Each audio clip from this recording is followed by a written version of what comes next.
तमाम तारीफ़ें उस क्रिएटर के लिए जिसने इस यूनिवर्स को एक मकसद के तहत पैदा किया है। रिस्पेक्टेड जनाब जावेद अख्तर साहब, मिस्टर सौरभ द्विवेदी और respected audience, thank you all for being here today. आज की डिबेट में चूंकि हम बात करने वाले हैं डज गॉड एग्जिस्ट के टॉपिक पर, तो ये एक ऐसा टॉपिक है जिसके मुताल्लिक कोई भी डिसीजन लेने के लिए अलग अलग स्टैंडर्ड्स हो सकते हैं। लिहाजा डिबेट के शुरू में ये ज़रूरी है कि हम ये जान लें कि आज के इस टॉपिक में कौन सा स्टैंडर्ड सही होगा और कौन सा गलत होगा। सबसे पहला स्टैंडर्ड जिसे मैं समझता हूं कि हमारे रिस्पेक्टेड जनाब जावेद अख्तर साहब बड़ी तेजी के साथ उसकी तरफ लपकेंगे, वो है साइंस। जबकि साइंस दर हकीकत खुदा के एग्जिस्टेंस को डायरेक्टली साबित करने या उसके एग्जिस्टेंस को डिनाई करने के लिए स्टैंडर्ड नहीं बन सकती। और उसकी वजह क्या है, ये मैं नहीं कह रहा, ये वो लोग कह रहे हैं जो साइंस के एक्सपर्ट्स हैं।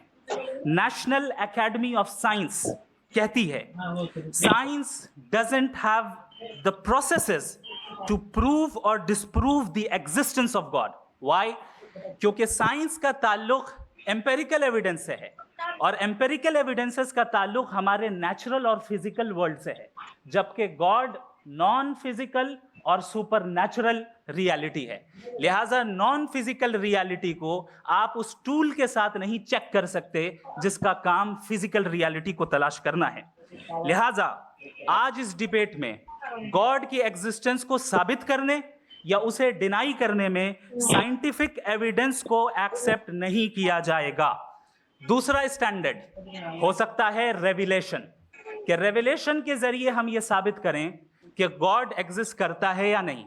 लेकिन ये स्टैंडर्ड भी आज इररेलेवेंट है। क्यों? क्योंकि रेविलेशन मेरे नज़दीक सोर्स ऑफ नॉलेज है, वैलिड सोर्स ऑफ नॉलेज है, लेकिन हमारे जावेद अख्तर साहब के नज़दीक ये वैलिड सोर्स ऑफ नॉलेज नहीं है। लिहाजा आज की डिबेट में मैं एक भी एविडेंस किसी भी मजहबी स्क्रिप्चर से नहीं दूंगा ताकि जावेद अख्तर साहब के लिए वो अनएक्सेप्टेबल ना हो।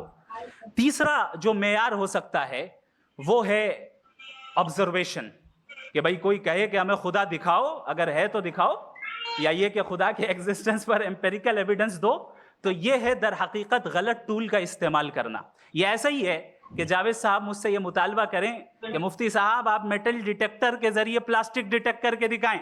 अब चूंकि प्लास्टिक डिटेक्ट नहीं हो पा रही है, लिहाजा plastic does not exist. No, you are using the wrong tool.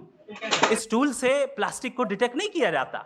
लिहाजा मैं समझता हूं कि गॉड के एग्जिस्टेंस पर एम्पेरिकल एविडेंस का मुतालबा करना एक बचकाना मुतालबा है, और हमारे रिस्पेक्टेड जनाब जावेद अख्तर साहब इस स्टेज से अब बहुत आगे निकल चुके हैं। अब बचता है एक ही स्टैंडर्ड, और वो स्टैंडर्ड है अक्ल, लॉजिक, रीजनिंग। और यही वो स्टैंडर्ड है जिसके तहत गॉड की एग्जिस्टेंस को साबित किया जाएगा या गॉड की एग्जिस्टेंस को डिनाई किया जाएगा। लेकिन चूंकि ये बहुत इंपॉर्टेंट और सेंसिटिव टॉपिक है, इसलिए लॉजिकल आर्ग्यूमेंट भी ऐसा होना चाहिए जो डेफिनेटिव हो, इनडेफिनेटिव ना हो, जो 2 और 2 4 की तरह बिल्कुल वाजे हो, जिसे लॉजिकली रिजेक्ट करना पॉसिबल नहीं हो। फॉर एग्जाम्पल हम कहें हमारे रिस्पेक्टेड मिस्टर सौरभ साहब, ये एक इंसान है और तमाम इंसान कॉन्शियस बीइंग है। लिहाजा नतीजा क्या निकला, हमारे सौरभ साहब भी कॉन्शियस बीइंग है। क्या ये इनडेफिनेट आर्ग्यूमेंट है या डेफिनेट आर्ग्यूमेंट है? ये डेफिनेट आर्ग्यूमेंट है। ये 2 और 2 की तरह वाजे है, इसमें किसी तरह जो है लॉजिकली इसको रिजेक्ट नहीं किया जा सकता। तो अगर आज हमारे जावेद अख्तर साहब ऐसी कोई अकली दलील और लॉजिकल एविडेंस दें खुदा के ना होने पर जो डेफिनेट भी हो, तो मैं ये ऐलान करता हूं कि यकीनन मैं उस एविडेंस को कबूल करूंगा और उस पर गौर करूंगा। लेकिन साथ में ये भी ऐलान कर देता हूं प्रेडिक्शन के तौर पर कि ऐसा कोई डेफिनेट आर्गुमेंट कोई नहीं पेश कर सकता।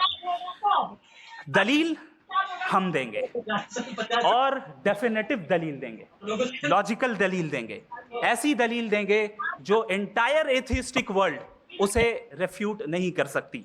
चलें अब हम एक एग्जाम्पल सोचते हैं, एक सिनेरियो, सिंपल सिनेरियो। तमाम ऑडियंस से गुजारिश है, हम और आप एक आइसोलेटेड आइलैंड पर हैं, ऐसा आइलैंड जहां पे हमसे पहले कोई कभी नहीं गया, चलते चलते आपके सामने अचानक आपने देखा एक पिंक कलर की बॉल पड़ी हुई है। सबसे पहला सवाल आपके जहन में क्या आएगा कि ये बॉल यहां क्यों आई, कैसे आई, ये पिंक कलर की ही क्यों है, कोई और कलर भी हो सकता था, ये इसी शेप में क्यों है, कोई और शेप भी हो सकता था। नेचुरली आप इस तरफ पहुंचेंगे कि कोई ना कोई है जिसने इन स्पेसिफिक प्रॉपर्टीज के साथ इस बॉल को बनाया है और यहां पे रखा है। चूंकि आप जानते हैं कि ये जो बॉल है इसका एग्जिस्ट करना जरूरी नहीं है, ये एग्जिस्ट कर भी सकती थी, नहीं भी कर सकती थी, और एग्जिस्ट करना ही था तो किसी और फॉर्म में करती, किसी और कलर में करती। अब आप इस बॉल को एक्सपैंड करते चले जाएं, एक्सपैंड करते चले जाएं, एक्सपैंड करते चले जाएं, यहां तक कि ये बॉल यूनिवर्स के साइज की हो जाए। बताइए कि क्या साइज के बढ़ जाने से सवाल बदल जाएगा? हरगिज नहीं बदलेगा। अभी भी सवाल रहेगा ये यूनिवर्स कहां से आया, इन स्पेसिफिक प्रॉपर्टीज के साथ कहां से आया, क्यों आया, किसने बनाया, ये सवाल उस वक्त भी वैलिड रहेगा। लेकिन ये सवाल अगर हम जनाब जावेद अख्तर साहब से करें तो चूंकि इनका वर्ल्ड व्यू एथिस्टिक है, और सिर्फ इनका नहीं, मतलब जितने भी एथिस्ट हैं और एथिस्टिक वर्ल्ड व्यू को रखने वाले से अगर आप ये सवाल करें कि ये यूनिवर्स कहां से आया, तो इनका जवाब या तो आर्ग्यूमेंट फ्रॉम इग्नोरेंस होगा या डॉगमेटिक होगा। या तो ये कहेंगे कि मुझे नहीं पता कि ये कहां से आया, लिहाजा गॉड डज नॉट एग्जिस्ट, ये आर्ग्यूमेंट फ्रॉम इग्नोरेंस है। या ये कहेंगे कि ये यूनिवर्स खुद ब खुद बन गया, इसका मतलब ये है कि उस बॉल को भी खुद ब खुद बन जाना चाहिए। लेकिन बॉल के ताल्लुक से ये एक्सप्लेनेशन एक्सेप्ट नहीं की जाएगी कि ये खुद ब खुद बन गई, लेकिन यूनिवर्स के ताल्लुक से कर दिया जाएगा। इसे हम दूसरे अल्फाज में डॉगमा भी कह सकते हैं। दूसरी चीज, हमारे जावेद अख्तर साहब जरूर गॉड ऑफ गैप्स की मिसाल भी जरूर देंगे, और मिसाल देंगे कि पहले ज़माने में बिजलियां कड़कती थी तो लोगों ने किसी एक खुदा की तरफ, और बारिश होती थी तो दूसरे खुदा की तरफ मंसूब कर दिया, उनके पास दलील नहीं थी। ये हमारा वर्ल्ड व्यू है ही नहीं, ये हमारा वर्ल्ड व्यू है ही नहीं, क्योंकि नेचुरल फिनोमेना के प्रोसेस की इंटरप्रिटेशन को जान लेने से ये कहां से साबित हो गया कि गॉड एग्जिस्ट नहीं करता है। इस पर मैं इंशाल्लाह अभी आगे बात करूंगा। आप हजरात ये भी देखेंगे, और मैं ये एक्सपेक्ट करता हूं कि हमारे रिस्पेक्टेड जनाब जावेद अख्तर साहब जरूर इमोशनल आर्ग्यूमेंट्स भी देंगे, जो कि एक लॉजिकल फेलेसी है जब बात आती है ट्रुथ को डिसाइड करने में। क्यों? मिसाल के तौर पर वो कहेंगे कि अगर गॉड है तो इविल क्यों एग्जिस्ट करता है, जबकि मैं कहता हूं इविल का एग्जिस्ट करना गॉड के एग्जिस्ट करने की दलील है, उसके खिलाफ नहीं है। क्योंकि अगर गॉड है तो हम सब उसके सामने अकाउंटेबल हैं, और अगर हम अकाउंटेबल हैं तो अकाउंटेबिलिटी के लिए इविल का मौजूद होना जरूरी है, उसके बगैर हम अकाउंटेबल नहीं हो सकते। और अगर हम अकाउंटेबल नहीं हैं तो हम जनाब जावेद अख्तर साहब से पूछेंगे कि आप बताएं कि फिर सफरिंग इस दुनिया में क्यों है?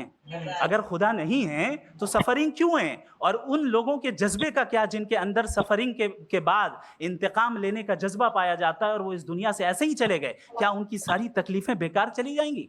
अब आ जाएं उसी एग्जाम्पल की तरफ कि बॉल, मुझसे अगर कोई पूछे इस बॉल को किसने बनाया और या इस एक्सपेंडेड बॉल को किसने बनाया, मैं कहूंगा कि चूंकि ये यूनिवर्स और इस यूनिवर्स की तमाम चीजें कॉन्टिंजेंट है।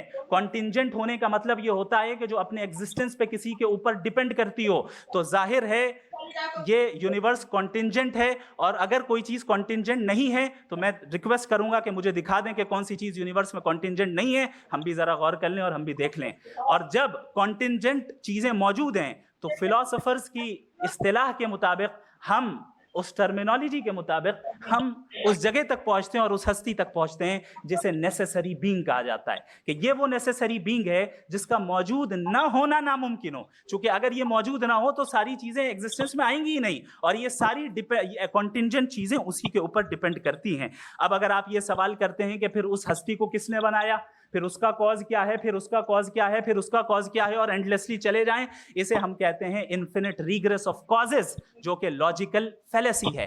कॉन्सेप्चुअली इन्फिनिटी पॉसिबल है। मिसाल के तौर पे न्यूमेरिकल्स 1 2 3 गिनते चले जाएं, इन्फिनिट नंबर्स हैं। मैं कॉन्सेप्चुअली बात नहीं कर रहा, प्रैक्टिकली रियलिटी में साबित करके दिखाएं कि infinite regress of causes possible हैं या नहीं। अगर पॉसिबल हैं तो हम मान लेंगे, मिसाल दे दें, और पॉसिबल नहीं है तो एक ही ऑप्शन बचता है जिसे हम कहते हैं नेसेसरी बीइंग। ऐसी नेसेसरी बीइंग जो डिपेंडेंट है, क्योंकि अगर वो डिपेंडेंट हुई तो वो नेसेसरी नहीं रहेगी। ऐसी इंडिपेंडेंट बीइंग जो इटर्नल है, अगर वो इटर्नल नहीं होगी, उसकी बिगिनिंग होगी तो वो खुद कॉन्टिंजेंट है। ऐसी बीइंग जो पावरफुल है, क्योंकि कॉन्टिंजेंट को एक्चुअलाइज करने के लिए पावर चाहिए। ऐसी बीइंग जो इंटेलिजेंट है और नॉलेजेबल है, क्योंकि ये यूनिवर्स स्पेसिफिक फॉर्म और स्पेसिफिक लॉज ऑफ नेचर के तहत प्रिसाइजली चल रहा है। Thank you. थैंक यू मुफ्ती साहब।